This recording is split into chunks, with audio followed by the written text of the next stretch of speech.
Sup you beautiful people. Hope you've had a fantastic day. Welcome to a brand new episode of What If Deku Travels Back in Time. If you guys enjoy this what if, comment down below and let me know.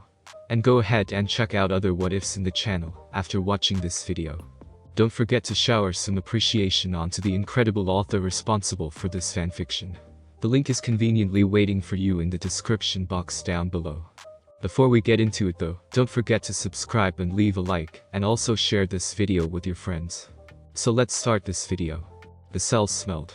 Or rather Katsuki himself smelled, but Katsuki was happy to blame everything bad on something or someone else right now. It was a rather stupid thing to be frustrated about while in his predicament, but the cell had been silent and maddening for the last 2 days, so Katsuki couldn't really bring himself to feel bad about it. He hadn't seen Izuku for those same 2 days. No, Katsuki had just been sitting there. Not able to move a lot because of a shackle around his neck and handcuffs that pin his hands directly against the wall with chains still engulfing most of his hands. Too high to sit comfortably but too low to actually stand. Katsuki suspects they were placed there with adult sizes in mind. Entirely useless and unable to do anything, no matter how much he fumed and raged. It's so silent in the chamber that the only thing Katsuki can hear is his breathing and his thoughts, both of which suddenly deafeningly loud. Because Katsuki doesn't like to think. At least not this way. Reminiscing has never been his forte. He likes to just avoid the hard topics and focus on other things. But there aren't any other things here. Nothing but dust, metal and stone. Sometimes Katsuki thinks he hears something beyond the walls of the chamber, but it sounds vaguely like screams, so Katsuki tries to convince himself that those are just sounds his mind is making up. He hasn't seen lab coat yet either. He wonders if he will.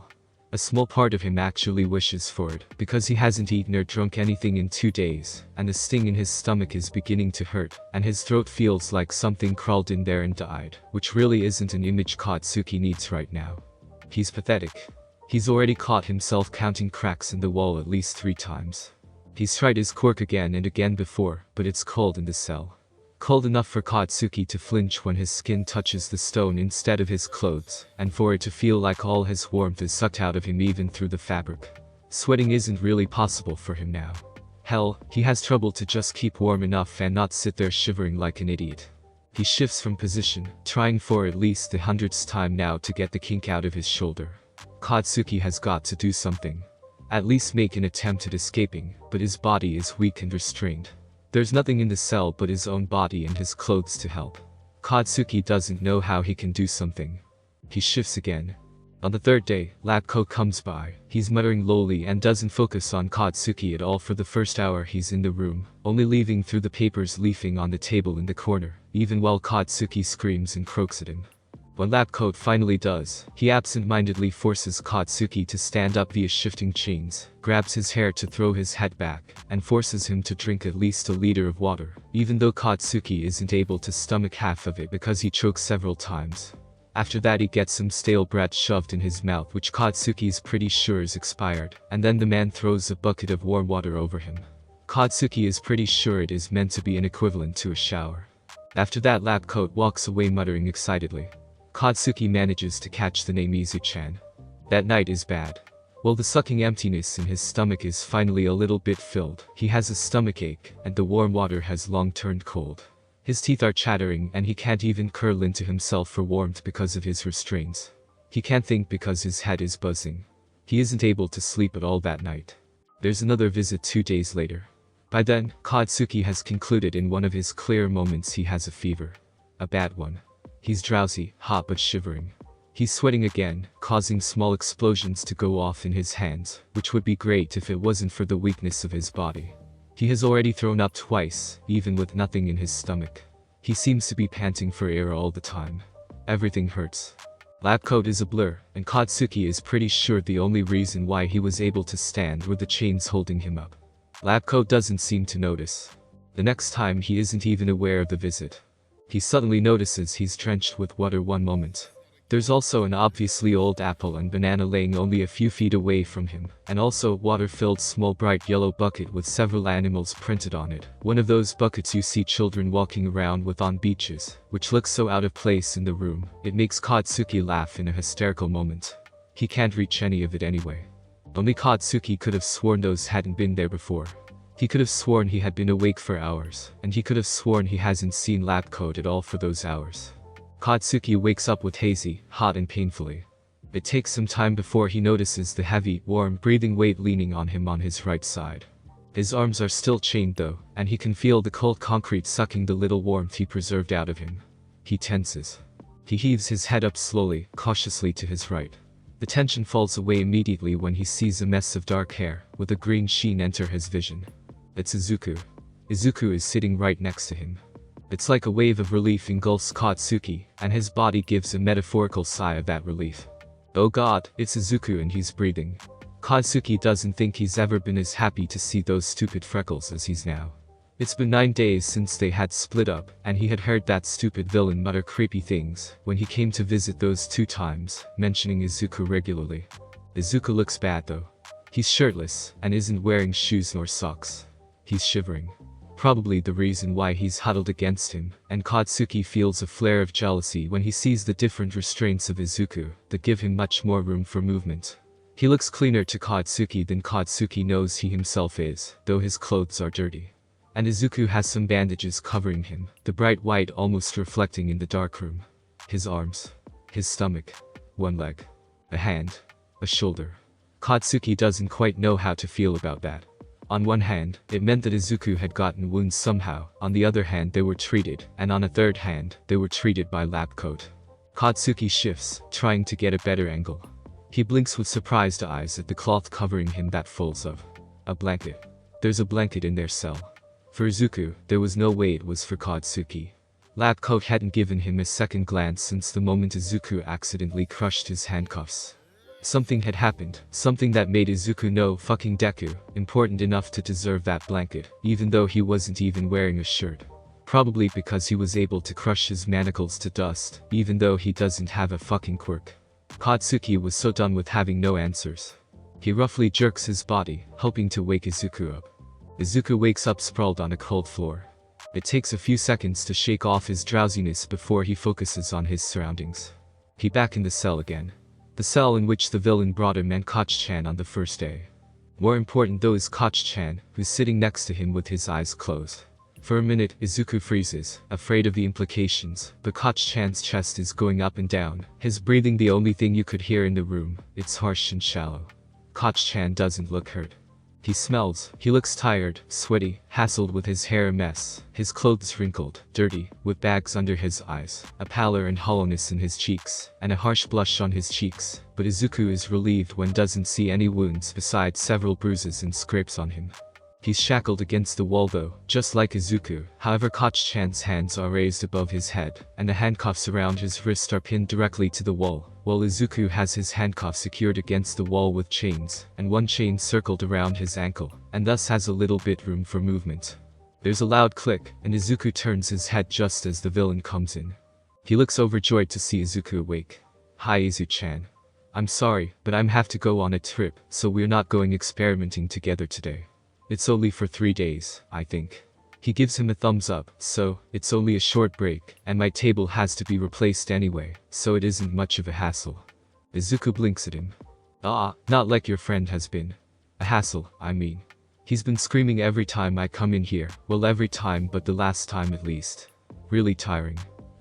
His quirk is fun though. I'm still looking forward to him. So, you take care of him. He waved his hand a dismissing gesture. But I've to go now, I'll see you soon. Oh, there's someone who will check on you, but don't worry, I told him he wasn't allowed to go experiment with you two without me. You need to keep silent about your non-quirk though, okay? It's going to be a surprise for Sensei when I am able to discover what it is, so nobody can know yet. As he said this waved his index finger back and forth. Izuku blinks at him again, and the villain laughs in answer and walks out of the room again. Izuku stares at the sleeping Koch-chan again. He notices Koch-chan has a shackle around his neck, almost like a dog collar. He can't seem to find it amusing. His thoughts are racing but not focusing. The villain is not going to experiment on him. At least, he isn't going to for a week because he's going away. Someone else is coming, and is going to take care of them. The scientist hasn't experimented with Koch-chan's quirk yet, because of Izuku. Izuku wants to sleep too. He wonders how his mom is doing. He wonders how Yagi-san is doing. He's cold. It's his fault they ended up here. In his life, before, this had never happened. He messed everything up. He wonders if he and Koch-chan will ever escape. Maybe they police or heroes will find them. Izuku doesn't truly believe that though. His eyes focus on a blanket placed only 2 or 3 feet away from him. The villain must have left it there. He uses the movement the chains allow him, grabs the blanket, and pushes himself closer to a shivering Koch-chan. Koch-chan is warmer than him, too warm. He is still wearing all his clothes unlike Izuku. His shirt, his pants and his shoes. Izuku carefully places the blanket around him too. Cautiously, Izuku leans lightly against him, curling up to preserve his body warmth. He misses the warmth of the blanket, but Koch-chan looks like he needs it more. Besides, Koch-chan is like a small heater on his own anyway. The sound of Koch-chan's breathing is calming in a way, it makes Izuku relax. Izuku falls asleep before he knows it.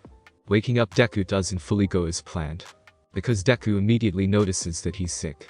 The first thing he does when he rouses is adjusting the blanket to wholly cover Katsuki again, scolding him, not even looking surprised to see him. Katsuki protests with the fact Deku isn't wearing a shirt, shoes or even socks, so obviously, he should take the blanket. Besides, he feels hot anyway. Deku doesn't accept this reasoning however, and Katsuki can't do anything about it, because his hands are pinned to a wall. After almost fucking half an hour, bitch and Izuku accepts to share the fucking blanket, which means they're even closer huddled than before.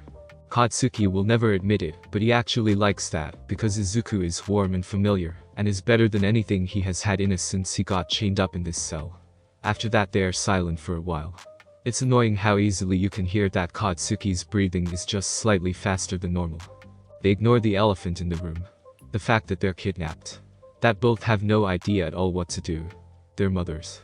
Sometime later, Deku interrupts the silence by asking about what happened to him, and Katsuki gives a short summary about sitting here for a week. Creepy lab coat who came in sometimes muttering stupid things, and the 4 times he has gotten food, water and a shower.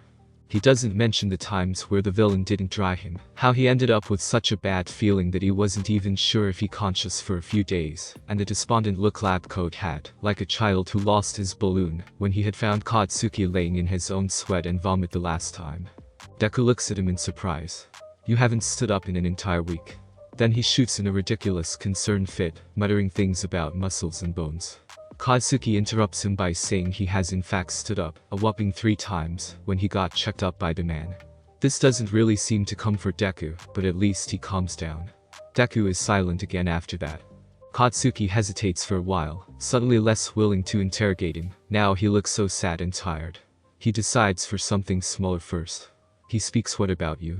Deku's eyes flicker to his, but he averts them almost immediately when he sees Katsuki looking at him intensely. I was taken to another room. He tried to experiment on me. To get the non-core to come out. Deku's eyes flicker to him again, nervous, and which makes Katsuki want to burst out in anger even more, but he manages to only clench his teeth. So much for a lighter topic. The non-quirk. Katsuki doesn't understand why Izuku calls it a non-quirk, doesn't understand why he has never talked about it with Katsuki. Doesn't even understand what it is exactly. It makes him want to scream and punch something. Which Katsuki also doesn't understand. Because this is fucking Deku. For his part, Deku should be able to do anything what he wanted, as long as it didn't involve Katsuki. Yes. There's a pause again. It's true. I mean that I don't really have a quirk. What we told you when we were 4 is true. I don't have a quirk. His eyes flicker to Katsuki again. It sounds more like he's trying to convince himself. I have the extra joint in my foot. It's registered like that in my papers. I don't have anything that actively manifested itself. I don't have a quirk. This thing I have, I can't control it. I don't even know what it is, or why it's there. A small pause again. It just happens sometimes. Most often when I'm upset, but sometimes in normal situations too. He smiles weakly. It's really annoying actually, because sometimes I just accidentally ruin doors, or my chopsticks, or walls. Katsuki's mind freezes for a moment. Walls. His voice is slightly higher than normal, but Deku doesn't seem to hear him. Katsuki doesn't know if he's glad or annoyed. You might as well call me quirkless, because I am. I don't know. I'm just dangerous and weird also. Dangerous? Deku blinks to him, surprised. Ah, yes. Because I can't control it. It hasn't yet, but it will, if it goes wrong. It's going to go wrong. I'm not sure if I even should be allowed to live this way. I could hurt, or even kill everyone I touch, even if it's accidental. Katsuki is silent for a while after that. Why didn't you tell me? I don't know. I haven't even told Mom. She just thinks I have a special talent for destroying things. Deku gives a weak laugh. I know it's not an actual quirk. It's weird. It's abnormal. I don't want to bother her and make it even harder on her. This is a thing that can blow up in your face fast and painfully. A pause again. Izuku continues in a softer voice, something irritatingly fragile in it. I just don't want her to be afraid of me. I know it's selfish, but I don't even have a but. I'm pathetic. They both fall silent again, this time longer. Katsuki is able to get an up-close show of an Izuku who's slowly getting more and more miserable. He tells himself he doesn't care. After maybe an hour, Katsuki's voice croaks again, making Deku jump. You say you can't control your quirk. It wasn't a question. And you say it's a danger to others. But you also tell me, you haven't actually hurt anyone accidentally, an actual person and not an object. Since when have you had this thing then? Deku looks up startled. The first memory I have of it is when I'm 5. Katsuki looks at him with puzzled, piercing eyes. Why are you so afraid of doing it then? Deku looks at him surprised. Well, it would be logical to be afraid of hurting others when you can't control it, right? I mean, if it happens with objects, it can happen with persons too. But isn't that the point? The fact it hasn't happened with actual persons and has with objects. Shouldn't that tell you enough? Deku looks at him with frightened, almost caged eyes. He shifts his face away. They're silent again. Here, take it. Katsuki shakes his head. Stupid, you should take at least half of it. Don't look down on me. Deku sighs. Koch-chan, you're sick. I'm not looking down on you at all. I'm trying to make sure you're alright. Well, you're weak, so you should get extra water too then. Koch-chan, just please. He moves the ridiculous bucket to Katsuki's mouth, and Katsuki jerks his head away again. He feels accomplished when he hears the soft sigh of Deku again. Almost. Only a few minutes and Deku would give in. The experiments had obviously been hard on Deku, and his normal stubbornness had taken a hit because of it. But then the inside of his throat begins to tickle in that irritating way, he coughing violently in seconds. Which hurts. A lot. Katsuki had never thought that the burning feeling of an intense cough coupled with a dry throat would hurt so much. It leaves him heaving for air and with tears in his eyes. Koch-chan, are you okay? Katsuki's body becomes hotter and hotter, and he can't breathe. Black encompasses him. Koch-chan, please. You're sick. The blanket will keep you warm. You need to stop moving so much. Katsuki blinks at the blurry shape in front of him. It's too warm. He mumbles. Koch-chan, you're ice cold. What's that? Deku blinks at him excitedly. Koch-chan, you're awake. Careful. Katsuki decides to ignore the last word. Yeah, it was impossible to not be with you being so loud. Deku freezes before he averts his eyes. Sorry about that. Katsuki weakly waves the apology away. It's not important. What is that on your hand? Immediately Deku's eyes whiten as they gain a panicked look. He hastily and unsubtly hides his hand behind his back. Nothing. Fuck, Deku. Is that blood? What the fuck, you coughing up blood? No, Koch-chan, it's nothing. Don't worry about it. Fucking Deku, don't worry about it. You coughing blood. How is it not something I should worry about? Katsuki shifts angrily. Koch-chan, no. You're sick. You're going to overwork your body again. Don't avoid the subject, bastard. How long has it been? Deku blinks at him. What? You said the villain would return in about 3 days. How long has it been? Deku flinches. Deku. How long? Katsuki growls. I'm not sure. Time passes rather slow when your Deku cuts himself off, and his eyes look at Katsuki concernedly. Katsuki growls again. I think around 2 days. And the babysitter that lab coat said would come. Deku shakes his head. I'm thirsty, Dad. Katsuki looks up at the vague shape. Their voice is frantic as they answer no, Koch-chan. It's just me, Deku. Katsuki ignores the words as he weakly tugs at the pants of the figure. Please. Water. Throat hurts. Dad splutters guiltily. I'm sorry, Koch-chan. I can't give you anything. He tugs again. Water. He says this time more forcefully. I'm sorry, Koch-chan, a strangled sound. We already drank everything. You know, that babysitter. I don't think he's coming. Katsuki doesn't know if he should be relieved or not. Can't you just crush the manacles again? What? Why can't you just crush your chains again? Deku flinches. I tried. I don't know how to activate it though. Katsuki shoots him a dirty look. TCH, should have known that even with something similar to a quirk, you would still be useless. Deku flinches again. What are you doing? Katsuki stares sleepily at unnaturally bent fingers, before his eyes widen in disbelief, snapping fully awake. What the fuck? I'm trying to escape, Koch-chan. I'm not sure what to do with my ankle yet, but this gives me at least a little bit more room for movement. You're trying to escape by destroying your fucking hand. What the fuck's wrong with you?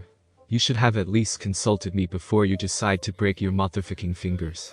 Koch-chan. Deku looks completely calm, like he hasn't just broken the fingers of the hand that wasn't bandaged, and like Katsuki is the one that is acting unrationally. You're sick. Very sick. You didn't even recognize me the last time you woke up. And we haven't had food nor water besides one bucket in at least 4 days. You're going to die if you don't get out soon. A few broken fingers won't matter if that happens. So, you decide breaking your fingers is the best idea. With no further idea how to proceed. Because that's smart. Katsuki says sarcastically. Well, Koch-chan, at least I'm trying to do something. Do you have any better ideas? There's a small pause. That's what I thought. Izuku blinked at the pills in the villain's hands. Huh? Izuku, you're curious. Izuku merely blinked again. I created them. The last 2 persons I experimented with, they were a lot less fun than you. Don't worry, had when combined to quirk a little bit like your friend. That's why I was so excited with your friend.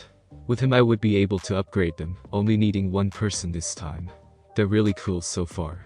Look, all you have to do is throw them like this, and the villain got in a pose that distantly looked like one of a baseball pitcher, before throwing his arm in a smooth movement forward.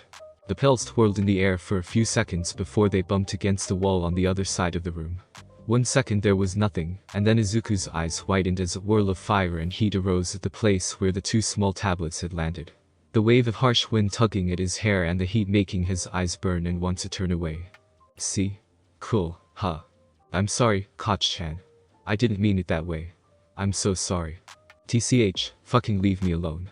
No, I'm sorry, Koch-chan. I just feel frustrated. It wasn't cool for me to take it out on you. Katsuki shakes his head angrily. The return of the villain, or lab coat like Koch-chan calls him, was peaceful in a way it probably shouldn't have been. The villain had come in with a loud exclamation of his name on what Izuku expected to be the 5th day or possibly in the night in between the 4th and 5th. Koch-chan had been half awake, only noticing something was wrong when the familiar weight and warmth of Izuku was pulled away from his side. He croaks once in protest, and the villain pulls something like a cloth out of his pockets and shushes him while he forces it in Koch-chan's mouth, gagging him. Koch-chan hadn't reacted beyond one disgusted gag. And then Izuku got pulled away to the door. The villain hadn't even seemed to notice Izuku's mangled hand. And then they went through the door opening and they were separated again. Just like that. Nonsensically, it left Izuku reeling. Even though the last few days had been hard on them, with emotions raging and with fights that would exhaust them more than they should, Koch-chan had been like a giant boulder in the sea for him, firm and a constant. Like a calm in the storm, or more like the eye of the hurricane apparently. It was stupid, but it seemed a little bit more alright with Koch-chan, and now suddenly separated it hit Izuku. He was on his own here. Koch-chan wouldn't help him, couldn't because he was sick. Koch-chan was alone again. Koch-chan was also a kid who was alone and sick in the cell. Izuku didn't have to be a doctor to know that Koch-chan wouldn't hold it out for much longer. And Izuku was returning again to the table, pain and the 2 bright lights. It was too much. He was only half aware as the villain ushered him to sit on the table like some mother hen. The world seemed to warp around him, and he stared at the face opposite of him. He didn't want to go back to that again. Izu-chan. Please, don't do this again. Izu-chan. Are you alright? It hurts. Come on, Izu-chan, talk to me. Koch-chan is alone again.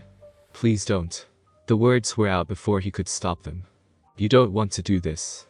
Izuku looked him in the eye, and the villain blinked and blinked. Izuku's eyes flickered to the silver glisten in the hand of the villain. A syringe with a long needle. Izuku wouldn't go back to that again. He couldn't. The metal bended and the stone broke. Tears streamed and lamps flickered. He wasn't much of a hero anymore, with too much names carved in gravestones and streaming blood on his hands, but he would be damned if he would let someone else hurt Koch-chan again. Deku-kun. Are you alright? Her voice was hesitant, and Izuku gives her a smile. Of course, we just have to save him, right? That's what heroes do. Are you sure? She shot him a careful, concerned look. Super sure, we haven't trained for years for nothing. Her expression cleared up and she giggled. Well, I guess, if it's you who says that it will be alright, then it will be. Katsuki startles as loud thundering shakes the building. The cacophony of noise and the light movement of the floors make Katsuki even more nauseous than he already is.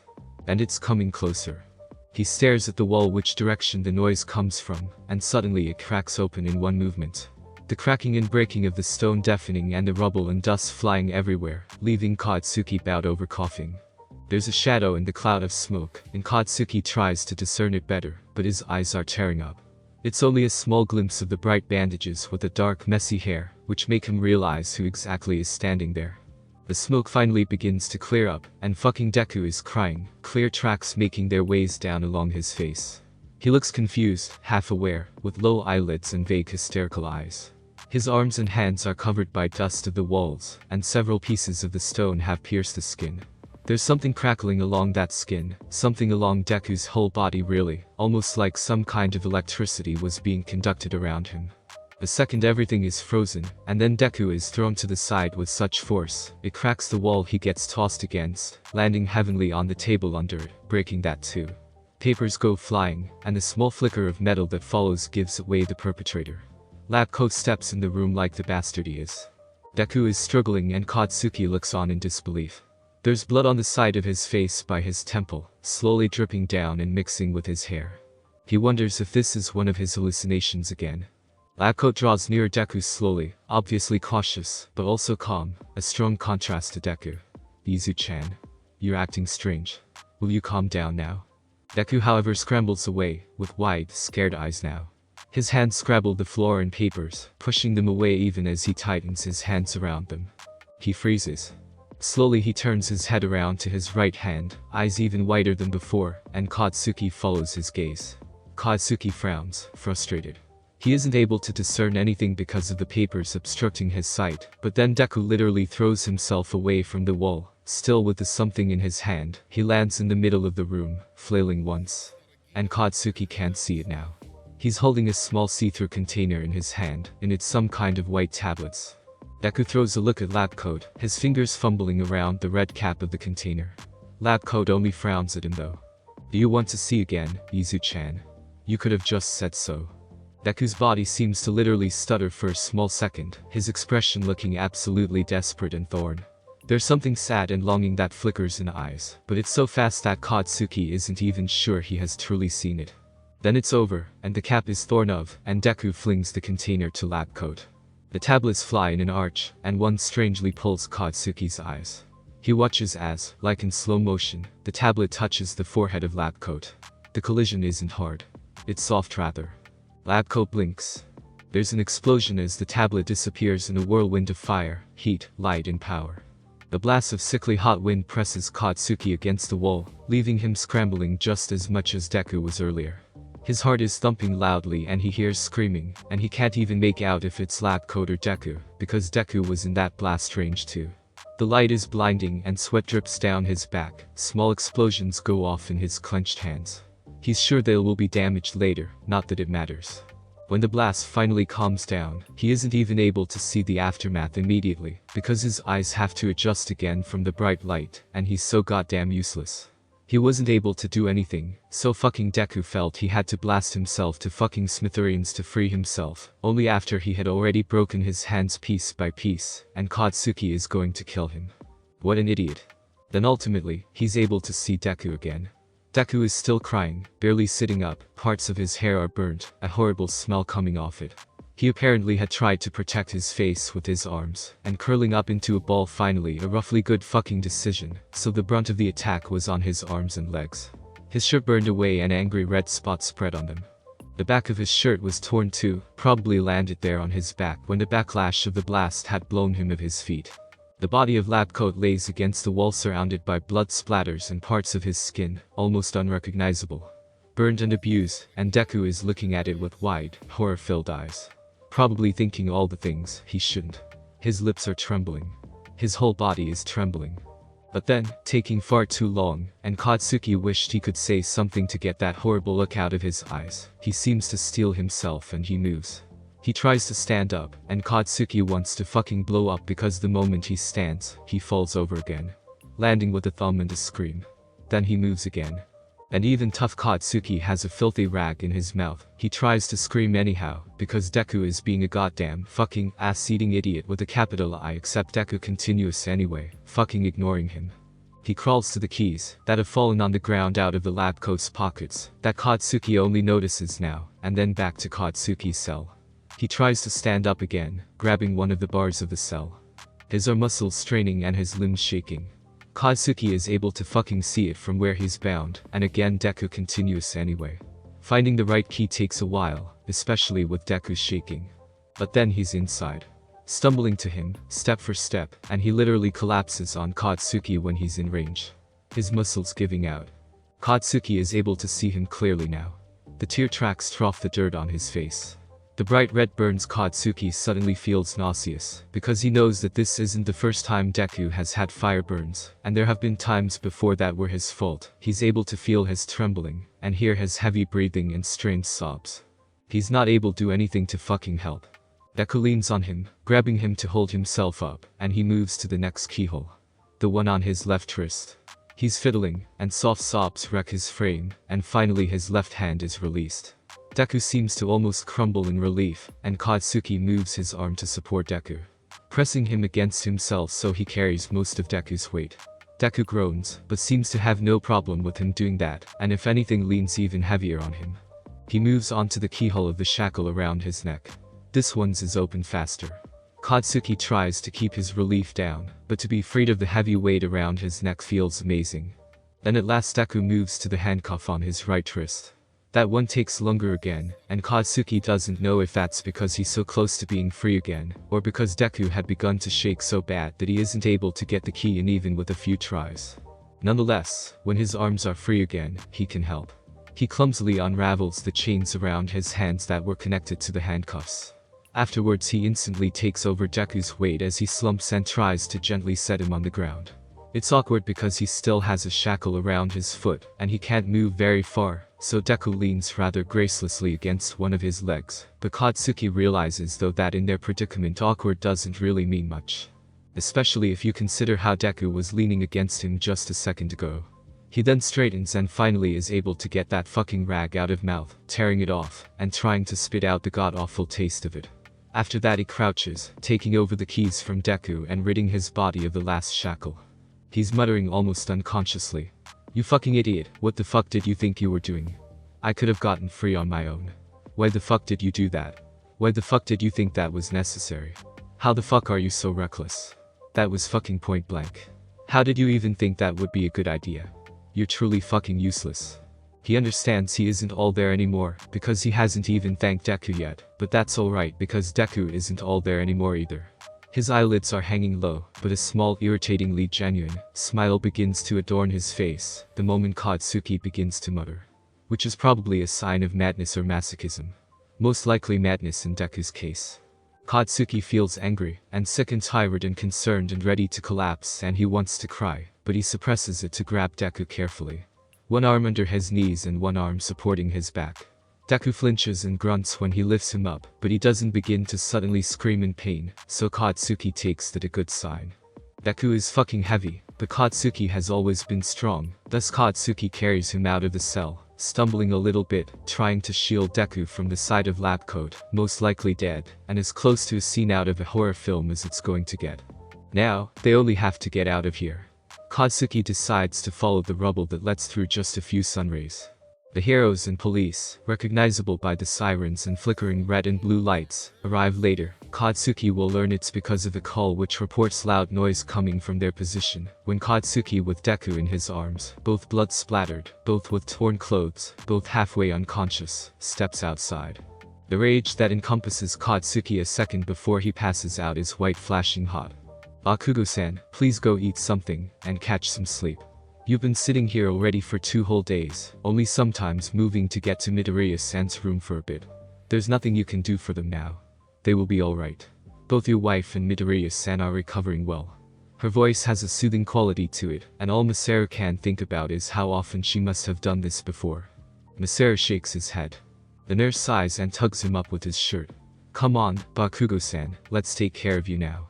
Your wife will only be worried if she wakes up to see you in such a state. A head injury, the doctor says, nothing too bad, but we would like to keep her sleeping for a few more days, he says. Masaru looks at the police officers with a lump in his throat. Has something been found? A flicker of guilt appears in the officer's eyes. I'm sorry, sir, nothing yet. It's going to be alright. Katsuki is a though boy, and Izuku is smart. They will be alright. They have always been before. The police are going to find them soon. Masaru wonders if he repeats those words enough maybe he'll convince himself. Midoriya Inko has woken up. Officially, Masaru can only talk to Inko after the nurses, doctor and the officers have done so. Unofficially, Masaru is a mess and almost breaks the door in the rush to get to Inko. Inko looks at the officers and him with wide horrified eyes. Izuku. Her voice is soft and cracks, and Masaru feels his heart break just a bit more as he shakes his head. I'm sorry, officer, but are Sansa-san and Machida-san possibly here? Masaru blinks, and the officer shoots her a surprised look. No. I'm sorry, miss, they're too emotionally involved in this case. Chief had to scrap them. But if you want I can call them to come visit you. Inko nods. I would like that. It's selfish, but Masaru is happy Inko is awake. Because even with how her eyes crack in concern and she has bags under her eyes, even as she cries in anxiety and worry and wakes up in a fret because of a nightmare, even with all that, at least Masaru isn't alone anymore. Mitsuki wakes up 2 days after Inko. The bandages bound around her head make her skin look pale and unhealthy, and they flatten her hair against her head. There are still far too much tubes connected to her. She looks dizzy, frail in a way she shouldn't be, pallid, her hospital garment is crinkly, and as unflattering as it can get. Her eyes are bloodshot and there's an angry frown on her face. Masaru doesn't think he has ever seen something so beautiful in his life. The first time he breaks out in tears since that evening is as he wraps his arms around her in a hug. It hurts even worse to tell her about the absence of the boys than it did telling Inko. When Katsuki wakes up, he is disorientated. He wakes up to beeps, bright sunlight and a bad feeling in his chest. He vaguely remembers what happened and realizes he's probably in the hospital. He doesn't know why Deku. The first thing is that he thinks off when he becomes a little bit more lucid. He doesn't know why that bad feeling he's feeling is an eating worry for the idiot. He does know he has to find him tough. So, he does. Well, he tries, because the moment he moves and begins to tug at the wires that connect him to the beeping machines, a group of nurses stream into the room, all worries and talking, and being incredibly annoying. He's awake. He's awake. Jin-kun contact Bakugo-san, also Ami-chan get Kazunori-sensei. He growls at them and while they look a little bit apprehensive at his expression, he manages to push out a "Where's Deku?" with an incredibly hoarse voice. It sounds more like a demand than a question, and Katsuki doesn't really have a problem with that. The nurses look confused before the expression of the one who screamed the commands, a brunette, clears up. You mean the boy that came in with you? Katsuki promptly decides to only focus on her, and ignore all the others. He nods. She smiles. How sweet. Then she hesitates. He's a few rooms down. He was brought in a pretty bad shape, but he's alive. Katsuki wants to speak up, to tell her she had the wrong idea because he isn't and never will be fucking sweet, but his voice isn't working, and his throat feels like someone had been scraping sandpaper over it. The nurse seems to notice his discomfort, because she sends out all the nurses but one small blonde, and signs her to give him a glass with water. Be careful now, only small sips. The blonde tells him as she gives it to him. Katsuki empties the glass in one gulp, leaving her in distress, but he doesn't care, and looks at the first nurse in expectation. Can I go see him? Also, my mother, Bakugo Mitsuki. Is she alright? And Midoriya Inko. And the bastard, is he fucking dead? Calm down. Calm down. I'll answer all your questions, but first we need to check your health, and the police needs to talk to you. Your family would probably like to meet you too now that you're awake. Katsuki waited while she was checking the machines, and answered when they asked him questions. How are you feeling? Great. There was a vaguely sarcastic tone to his voice. Both the nurses seemed to become a bit more nervous when they heard. Do you feel any pains in your head? No? What's your name? Bakugo Katsuki. What's the name of the boy you came in with? Midoriya Izuku. A few other questions follow, stupid things like do you have any pains in your hands, or maybe legs, or possibly in your stomach? What's your age, and also the date? He calls bullshit on that one because he has no idea how long he's been here, and to be honest, he was never that strict in knowing the exact date. Katsuki is getting more and more frustrated, and the nurses are noticing it. They both have cringing smiles pasted on their faces, and Katsuki is ready to explode after 5 minutes more of that bullshit. Regrettably, they get interrupted before he can go off. The police officer walks in with a confident stride, and all Katsuki can remember is his and Deku's moms on the floor, and Deku's mom crying and Deku falling on the ground after trying to get up and fucking crawling to him. He doesn't feel like they have a lot of right to be confident with him now. The first police officer that asks him questions is arrogant, condescending, and talks like Katsuki should kiss his feet for the very fact he had taken the time to save them, and now was even taking time to talk to him and reassure the distraught child. He's acting like Katsuki is capable of nothing just because he's kid. I'm sure it must have been very scary for you. It's alright to cry, he tells him. Like Katsuki wants to fucking cry, he wants answers. He briefly considers asking if it's also alright to punch him in his fucking face.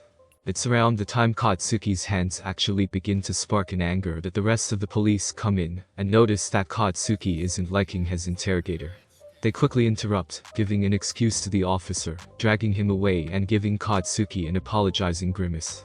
He hears one of the officer mutter who put Seiichi on interrogating duty, and an answering mumble of, well, you know, normally Sansa and Machida would take care of this kind of thing.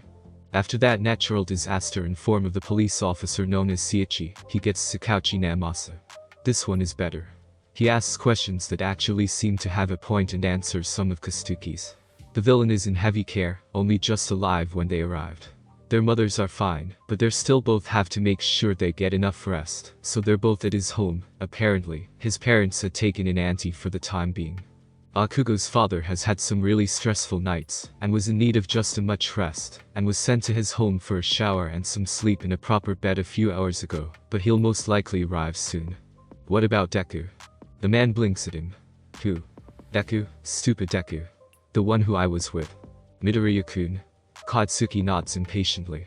Deku, what happened to Deku? The detective turns to him. I will tell you, but you have to stay calm, okay? Katsuki focuses on him, his stomach beginning to turn. He nods. I'm sorry to say this, Bakugo-kun, but Midoriya-kun. He has fallen into a coma after the incident. Katsuki feels himself freeze. A fucking coma. Vaguely he hears the man continue on. The doctors have done everything they could, and Midoriya-kun has a good chance in waking up. He hesitates a second.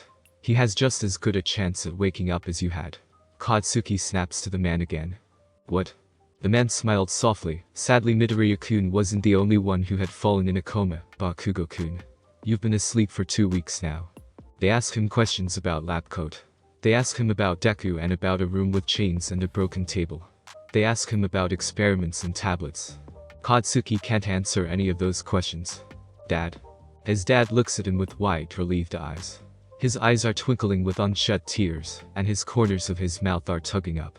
In seconds, he's engulfed by a familiar smell and strong, long arms that press him tightly against his dad's body. Oh, God, Katsuki, thank God. Katsuki, you're alright. You're awake. A hand, more apprehensive than Katsuki would have liked, raises and hooks himself in the cloth of his father's shirt. Dad. Tears gather in his eyes, as he buries his head in the shoulder in front of him. The arms around his back tighten. He doesn't cry. He doesn't. Izuku wakes up one day later, while Katsuki is sitting next to him and cursing at him. Not because he's concerned, but because Auntie had apologized to him more than 20 times when he saw her, because, really, she was so happy he was awake, but at the same time, she hadn't been able to stop crying for days now, and he could see her concerned eyes trailing to Deku again and again. His skin crackles and he breaks the bed just as the officials come in. Katsuki presses himself against the wall as he listens to the adults fighting in the hallway. What was that? We're not sure. It has only happened once before with his bed since he has woken up. It's a possible result of the messing around done by that guy. Some female voice answers. What? Conducting electricity and ruining beds and breaking a facet. What kind of messing around would that take? The other guy's voice takes on a hysterical tint. He gets hushed. Look, Takeo, we don't know right now. Another voice, softer this time. Don't you think this could involve the incident from before? Where Midoriya-kun ruined Sansa's and Machida's office. It seems the same, if it wasn't for the electricity. Jin. We've talked about this. What? The soft voice becomes harder as the owner becomes indignant. It's true. You can't even deny it. Don't you think it's weird? That kid is supposed to be quirkless. He shouldn't be able to do anything like that. You know, Chief has closed that case. Besides, that isn't even the point right now. The female again.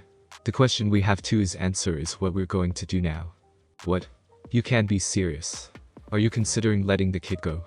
His mother and the Bakugos are getting impatient. You can't seriously consider locking him up here. The female hisses poisonously. We need to know what's happening to him before we can even consider that question. Someone else interrupts angrily. And what do you want to tell Inko-san? Oh, yes, sorry miss, we can't let him leave yet, because the freaky man who kidnapped your son for 2 weeks has done creepy experiments on him, and because of that he's accidentally breaks faucets now. And why can't you say exactly that? The other man answers indignantly. She will faint, you idiot. Have you even seen her these last weeks? She will have a breakdown and think Midoriya-kun is going to die. Besides, why would a mother even consider such a stupid reason? That's because you lay the situation out completely different than from what it is. Look, Miko, you're too concerned about her and her son. We should be concerned about the good of the public. Sure, if he only breaks some objects, but what if it happens with a person? Can you imagine him if he accidentally breaks someone's arm? Someone else interrupts. It isn't like that is a new risk. There are plenty kids out there with not enough control over their quirks that could possibly hurt others. So, you do think it's a risk? You bastard, this has only happened 2 times in 1 week. 2 times a week. You're kidding me, right? Like that makes it better. Besides, you know how we found the lair of that guy. If this kid is able to cause so much destruction in the seconds that this thing activates, how much do you think he will cause if it happens for longer? Remember, the kids told us that Midoriya-kun escaped just after he was taken away from the cell. There's an obvious hole in that story. Who says it wasn't Midoriya who caused all that destruction, and not just those pills? You bastard. There's a small scuffle, before there's another voice. This is one that Katsuki recognizes. The police officer that interrogated him. Naomasa something. Calm, Miko, calm. A small pause. So, Jin, if that's your theory, then the thing happening to Midoriya-kun is decreasing. The man hesitates. Yes, I guess. If you take into account it got activated by the guy just before they escaped, then the effect has considerably diminished. So, it's possible the effect will leave fully. I think so. But to know for sure, we would first need to know what it is that is happening to Midoriya. A loud groan. Oh, great, so then we're at the beginning again. Oh, shut up, Takeo. The Jin guy snaps. It's not like you've been any help at all. The voices begin to increase in volume, while Naomasa something keeps up a valiant effort to calm them down. It's hopeless though, the frustrations are running too high. Katsuki curses frustrated and sneaks away. He wouldn't be able to hear any useful things anymore from this conversation. 3 missed calls from Yagi-san. Thank you so much for joining me on this incredible journey today. I hope you enjoyed exploring the fascinating what-if scenario of Deku. The possibilities were truly mind-blowing. If you found this video entertaining and thought-provoking, don't forget to give it a thumbs up, share it with your friends, and subscribe to the channel. Your support means the world to me and inspires me to bring you more captivating content in the future. Stay tuned for more exciting what-if stories and other amazing videos coming your way. Until next time, take care, stay curious, and keep embracing the power of imagination.